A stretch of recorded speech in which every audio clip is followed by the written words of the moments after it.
સુરેન્દ્રનગર જિલ્લાના લીંબડી શહેરમાં મોંઘવારી અને ભ્રષ્ટાચાર મુદ્દે કોંગ્રેસ દ્વારા ઉગ્ર વિરોધ પ્રદર્શન કરવામાં આવ્યું હતું। લીંબડી આઝાદ ચોકથી શરૂ થયેલી આ રેલી સંગાડિયા બજાર, સરોવરિયા, હનુમાનજી અને રાજકવિ ચોક થઈને સેવા સદન સુધી પહોંચી હતી। રેલીમાં મોટી સંખ્યામાં કોંગ્રેસના કાર્યકરો ગેસને ખાલી બાટલા અને તેલના ડબ્બા સાથે જોડ્યા હતા અને ભાજપ સરકાર વિરુદ્ધ સૂત્રોચ્ચાર કરી પોતાની રોષ વ્યક્ત કર્યો હતો। કોંગ્રેસ નેતાઓએ આક્ષેપ કર્યો હતો કે ભાજપના શાસનમાં મોંઘવારી અને ભ્રષ્ટાચાર માંજા મૂકી ચૂકી છે, જેના કારણે સામાન્ય જનતાનું જીવ દુષ્કર બની ચૂક્યું છે। સેવા સદન ખાતે પહોંચીને કોંગ્રેસ દ્વારા આવેદનપત્ર પાઠવવામાં આવ્યું હતું અને મોંઘવારી ડામવા માટે અસરકાર પગલાં ભરવાની માંગ કરવામાં આવી છે।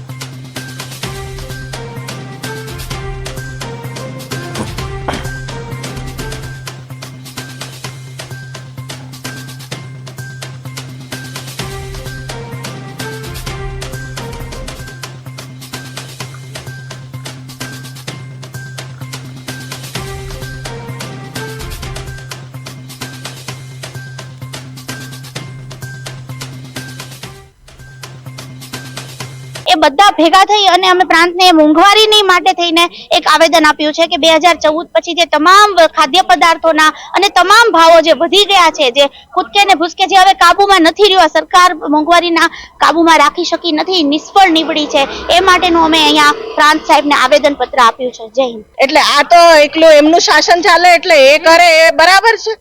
સોનાનો ભાવ વધારી દીધો છે, ડુંગળી બટાટાનો ભાવ વધારી દીધો છે, આ હું પહેરી છું ટામેટા અને ભીંડા એનો ભાવ વધારી દીધો છે।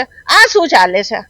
આ બધું બંધ કરો અને આ ભાજપનું શાસન બંધ કરો અને આ મોદી સરકારને કાઢો એટલી વિનંતી।